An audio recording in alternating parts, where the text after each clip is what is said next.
Welcome back to another lesson. In this lesson we're going to start drumming on the keyboard. This is not just fun, but it also helps you develop your sense of rhythm as well as your two-hand independence. So we're going to go through a few exercises. Now this works on an electronic keyboard where you have drum kits like the one I have loaded here. Now, in case you have a traditional keyboard, don't worry, you can do this exercise by just taking 2 spoons and we're only going to use 3 sounds, hitting one thing for your hi-hat, then hitting another thing with your left hand for your bass drum, and a third thing for your snare. So we're really only going to use these 3 sounds. Now, throughout these exercises, your right hand is going to be playing the hi-hat, and your left hand the bass and the drum. And the right hand is going to have a very simple role. It's going to just keep a steady rhythm with a steady dynamics. So by steady rhythm, I mean something that is really equally spaced in time. And the dynamics are also very important. You don't want your right hand to play some notes very loudly and some notes very quietly. So you want to avoid something that sounds like. Okay, so it's important to keep the dynamics as well as the speed constant. Now, let's start with the first exercise. So the first exercise, or the way to even notate these things, is I'm going to write down where on the screen where the bass and the snare should hit, and the bass should hit on the first beat or the first snare sound, the first hi-hat sound, and the snare should hit on the third hi-hat sound. And this should be repeated indefinitely. It should sound like this.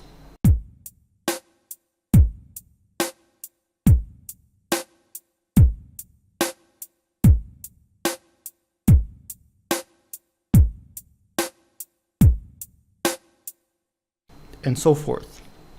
It's important again to mind the dynamics. So you don't want some of your sounds to be wimpy and then suddenly some of the other sounds to be very loud.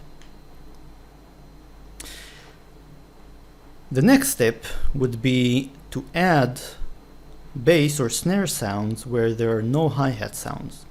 So for this, the first variation we're going to try is one where you have 2 bass sounds and then alternating with a single bass sound. So I'll just play the left hand.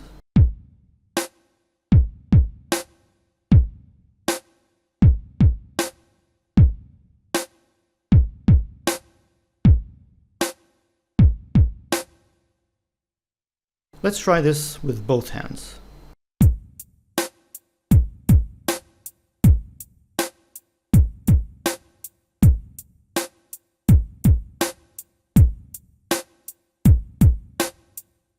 Again, don't try to go for playing fast. Play evenly in terms of time and dynamics. Fast will come along. Of course, when you have the evenness and the dynamics under control, you can try speeding up and see how fast you can actually go.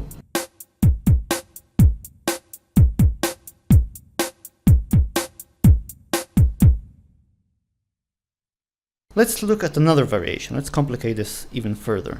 In this variation, the snare sound is going to hit a space between the hi-hat sounds. So I'm going to play the left hand, and then I'm going to play it together with the right hand. I'll also notate this on the screen for you to see. And you should work on this very, very slowly. So the left hand goes like this.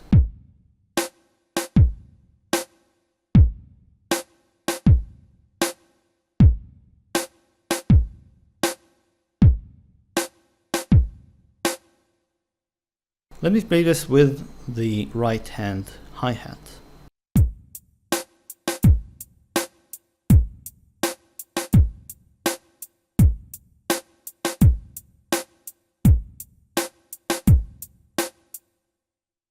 Okay, so you saw, I'm going to play this now again, but I'm going to do it very, very slowly. See what happens. See how the snare actually falls on a space between the bass drum and the hi-hat.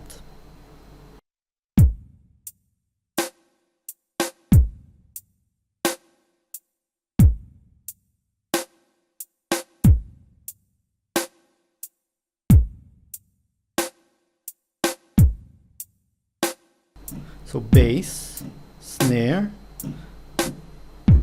Alright, so you see it sort of goes like hi-hat, snare, and then bass and hi-hat together. The way you should think about this is, up until now you've thought about this hi-hat as defining your time grid. But you should think of it as if you have a finer time grid, twice as fine, underlying your playing. So the time grid isn't this, but this.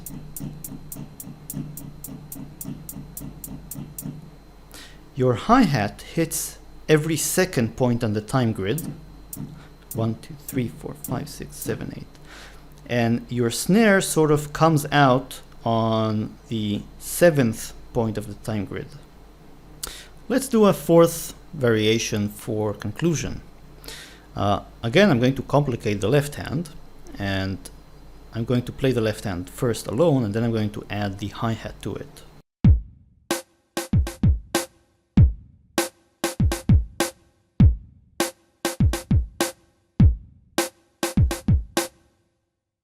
And now with the hi-hat.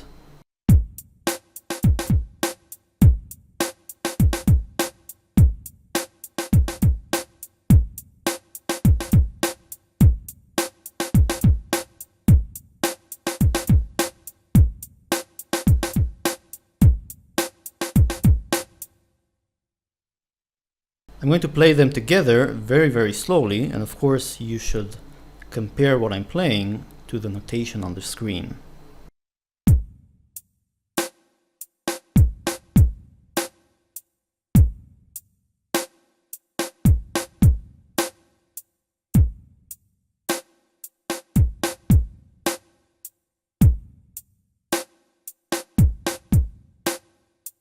Even slower.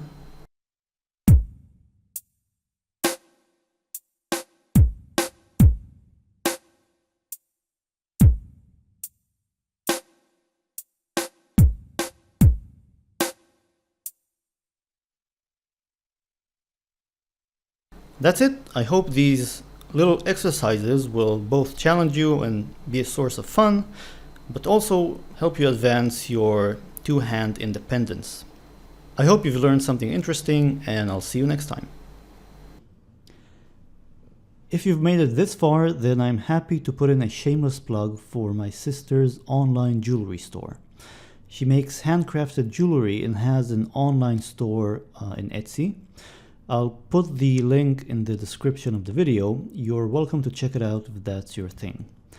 That's it, and I hope to see you next time.